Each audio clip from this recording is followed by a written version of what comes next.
As we approach the publishing launch date, whatever we're calling that these days, of Grinders, Baseball's Intrepid Infantry. Episode 1 was amazing. You got to meet the actual publisher from the God's country, Wimberley, Texas, and the great one, the former president of the Houston Astros. Now we're diving deeper into the story, and I'm just a guy, an outcast in this one. I'm taking a step because the star power continues to rise as far as storytelling. On your upper right, we have the grandson of the great one, Nolan Ryan, Jackson Ryan, who is the pride of University of Mary Hardin Baylor. And down below, James Moore, you probably recognize the face, especially when you hear the voice, two-time New York Times best-selling author, and of course, the author of Grinders, Baseball's Intrepid Infantry. That is the voice of the Round Rock Express, Mike Capps. You guys go ahead and expand because these resumes for all three of you, it's going to take about an hour. Let me start with Jackson first, and I'll get to James Moore. Jackson has been on the air with me since he was 8 years old, and there's a myriad of stories, and we don't have near enough time to tell them all. But Jackson's the closer for the book. And the reason he's a closer for the book, besides being a grinder himself, Jackson pitched D3 baseball with cerebral palsy. And Jackson will be, in time, a Major League Baseball general manager. He has that kind of mind for it. The scouting intern gig he's got now is stupendous. And he's just got great things going on. Jim Moore and I have been friends forever in 3 days. And the bottom line to him is he's not only a great author, he was a tremendous reporter for NBC, but more so than that, for this discussion, he's a huge baseball fan. And he did a liner for our book that is just stupendous and tremendous and so laudatory, and I so appreciate it. But Jim, let's start with you because you, so much of you understands the game of baseball, and it just comes out. You've had you've been on with me a couple of times. You see the game as a writer and an author, and I think that's a great way to look at it. It's probably the sport and the American invention, cultural invention, Mike, I think that speaks best to who we are as a people. It's such a hopeful game. And on every single pitch, the world can turn and change and go good and go bad. It's reflective of life its own self. I mean, it's the perfect thing for an author. And the other thing about baseball is that it's almost impossible to describe it. Every author who ever confronts it struggles to explain the beauty and the glories of baseball. It's something that guys like you and I and Jackson and Shawn, we feel it almost at a cellular level because we grew up with it. We know it and we love it. We played it. And I think what's really great is the way that you address it in your book, Grinders, because what is so wonderful about that book is that we all know the Barry Bondses and we all know the Keith Hernandez and the Nolan Ryans. What we don't know are the guys, the Brandon Inges and the Ray Oilers and the guys who go out there and they grind it out day in and day out, and they make the game what it is. And they have their moments too. They don't get the $20 million a year contracts. They're making a good living, of course, and they have their moments. They have the jack that wins the game, or they have the great diving catch, and there are a million of these stories, and I think you captured them wonderfully in your book. And I can't wait to see the whole thing. I just appreciate it. Jackson, you and I have been down so many baseball roads together, and I just wonder, as you embark on a career that will take you to a major league general manager's job, how much did grinding in high school to make your high school team as a cerebral palsy guy, and then to make that college team, how much of that do you look back on and do you thank God, not just because you're Nolan Ryan's grandson or Reed Ryan's son or Nicole Ryan's son, but you are who you are. and the grinder you are, that's got to feel good on the inside of Jackson Ryan.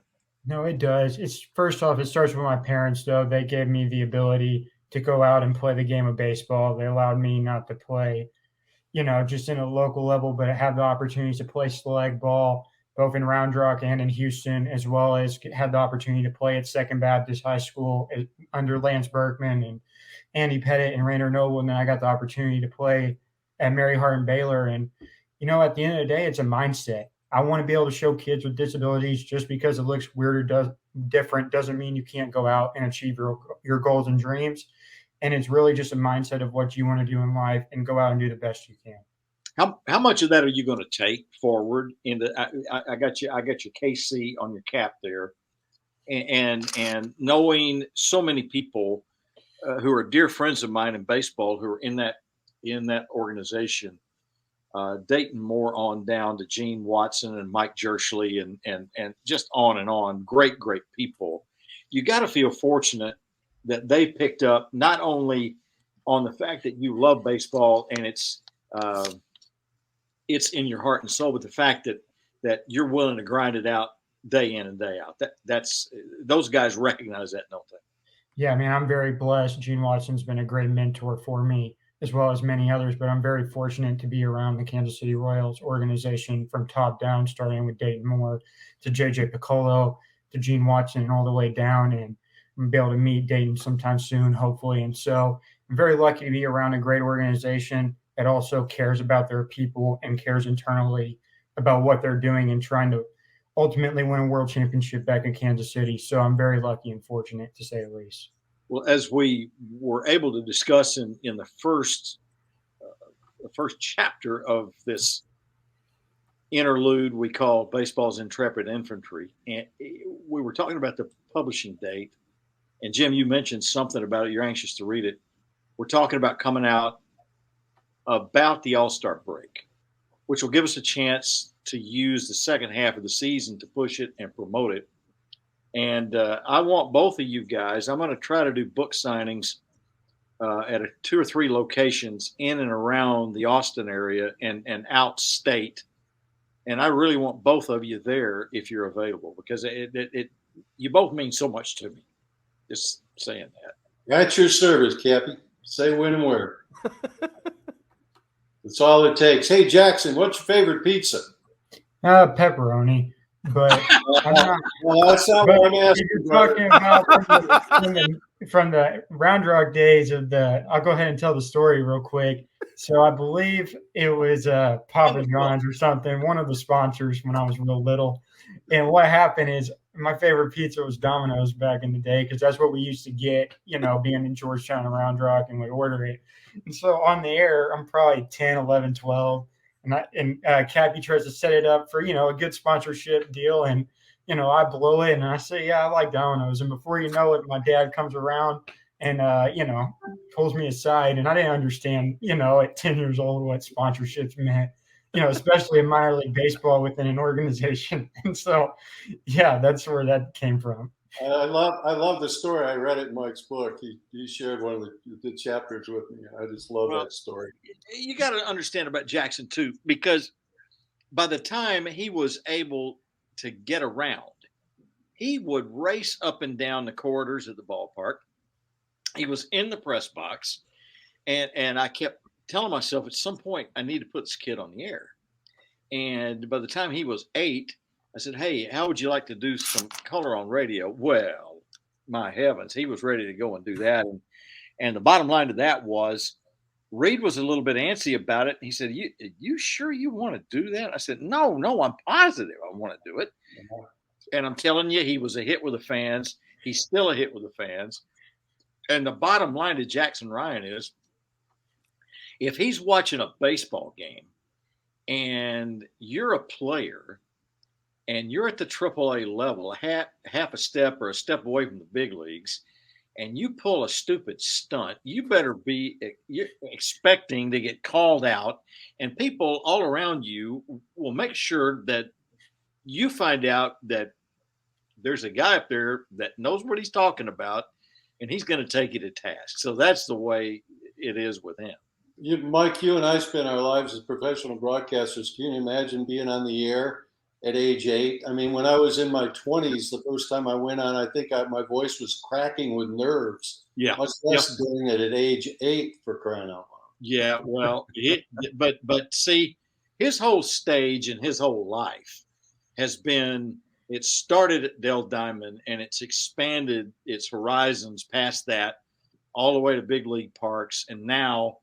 What Gene Watson and the Royals are finding out is that there was a tremendous baseball mind born in Jackson Ryan. And it's so much fun to be me and having watched him grow up, Jim and Shawn. He's just, in a day of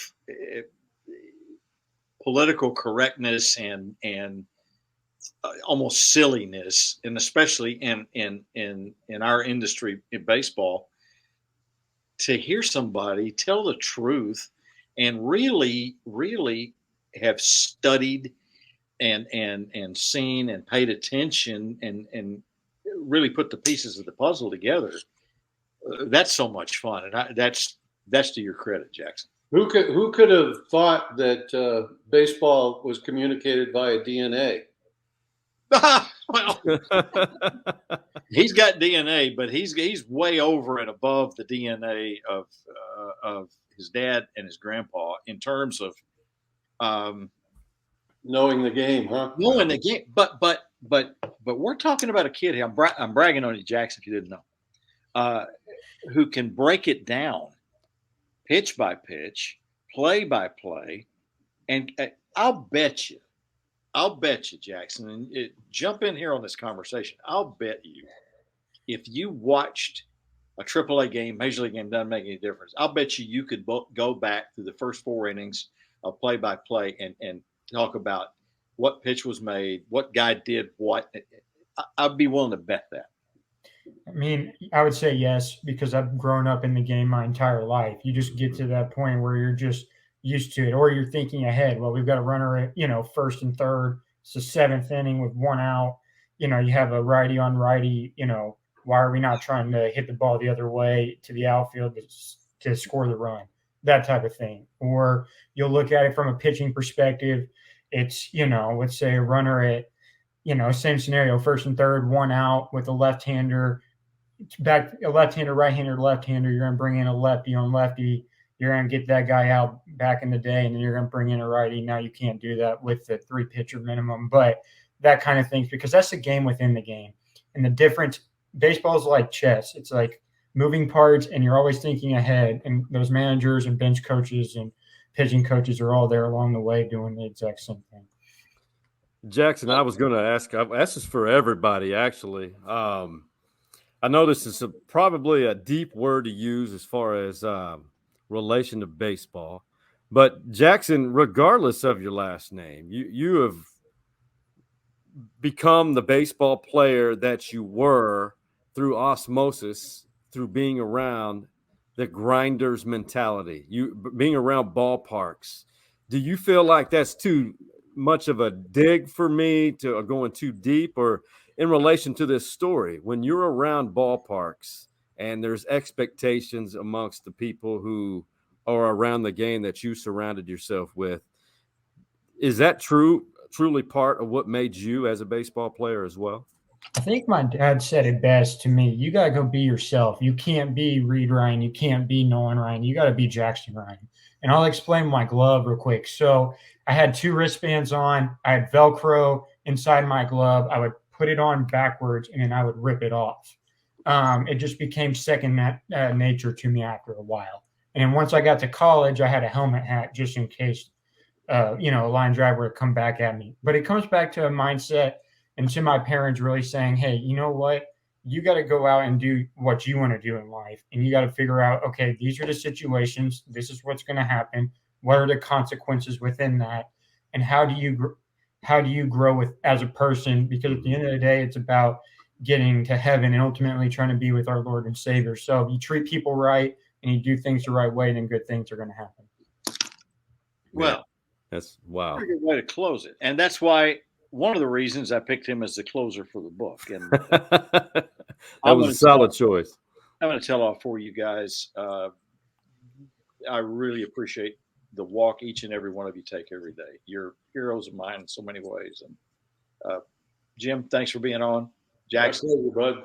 Shawn, and I'll see you all at the ballpark. Don't forget Grinders Baseball, Intrepid Infantry out at a bookstore near you during the All-Star break. And blessings from Austin. Good night. Good night.